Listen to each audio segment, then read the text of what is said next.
आता आपल्या पुढे एक उदाहरण दिलं आहे. खालील एक सामायिक समीकरणे क्रेमरच्या पद्धतीने सोडवा.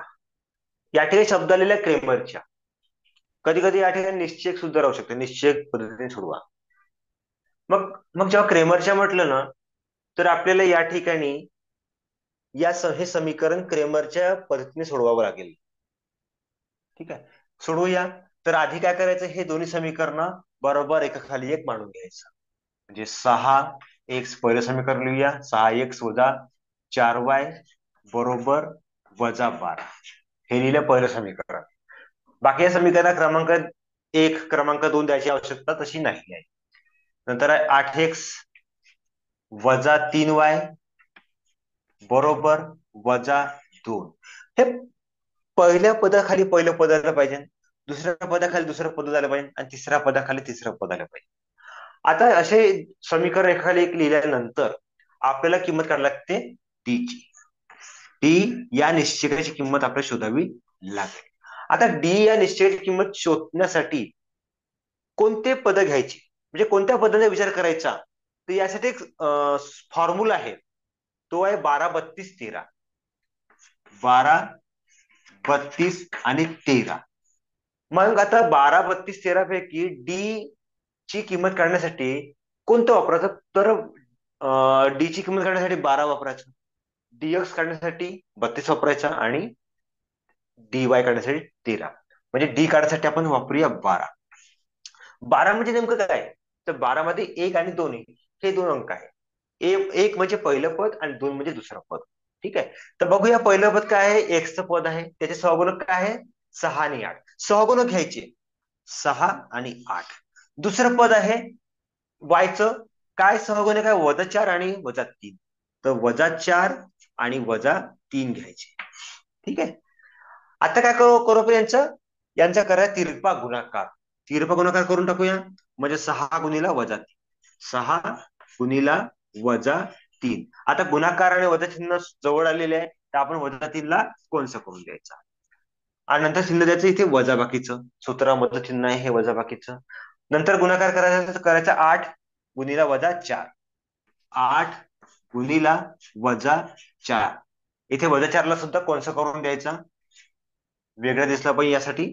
आता करायचा यांचा गुणाकार. मांडणी केली गुणाकाराची, तर गुणाकार करायचा. 6 गुणिला -3 साइन त्रिक 18. चिन्ह भिन्न आहे तर -18 येतात. वजा सॉरी वजा नाही येणार इथे येतात, कारण चिन्ह बघा, चिन्ह समान आहे दोन्ही संख्यांचे. -8 गुणिला -4 तर वजा गुणिले वजा होतात अधिक. 8 चोक 32. आता -18 आणि +32 चिन्ह भिन्न आहे तर काय होईल, दोघांची वजाबाकी होणार. 32 म्हणून 18 वजा करायची, किती राहील, 32 म्हणून 18 गेले 14 राहील. ओके 14 राहील. ठीक आहे, 32 म्हणून 18 गेले 14 राहिले. आता किंमत काढायची कोणाची, डीएक्स ची. डीएक्स ची काढूया.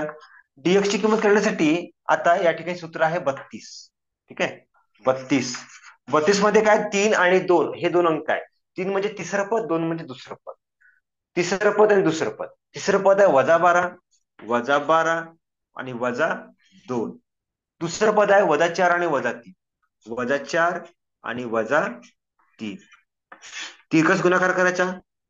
-12 गुणिले -3 म्हणजे -12 गुणिला -3.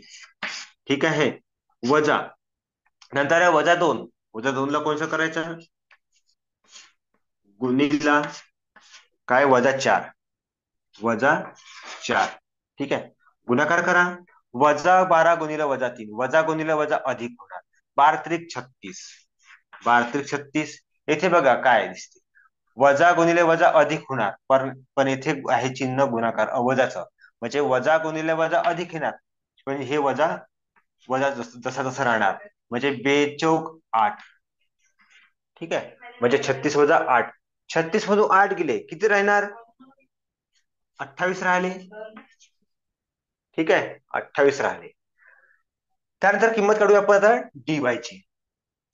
डी वाय बरोबर, आता या ठिकाणी सूत्र आहे 13च. 12 32 13 म्हणजे डीवाय साठी 13. 13 म्हणजे दोन अंक असतात, 1 आणि 3.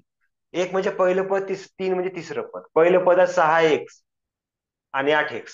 तिसरं आहे -12 आणि -2. हेच घेऊन घ्यायचे.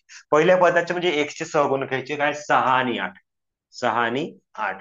तिसरं पद आहे -2, सॉरी -12 आहे आणि -2 आहे. यांचा तिरप गुणाकार करायचा. 6 गुणिला -2.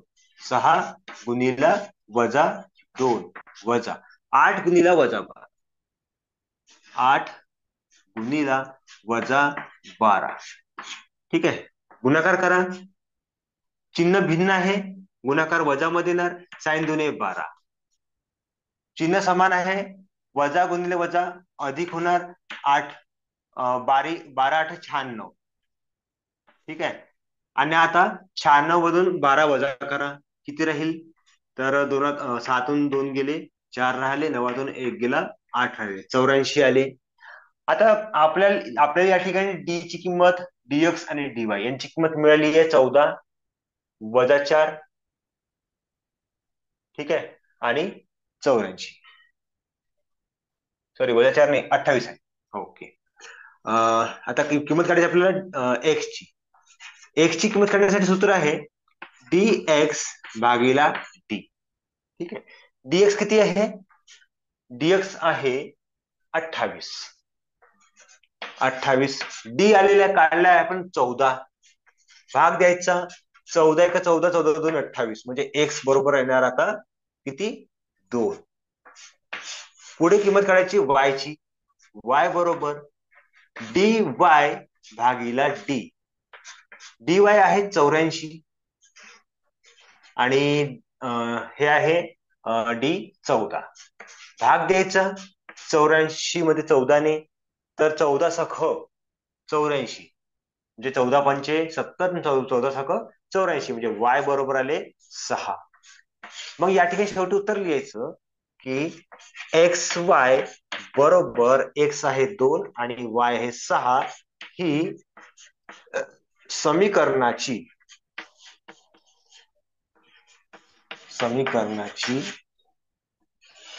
उकल आहे. उकल आहे. ठीक आहे. हे झालं उदाहरण.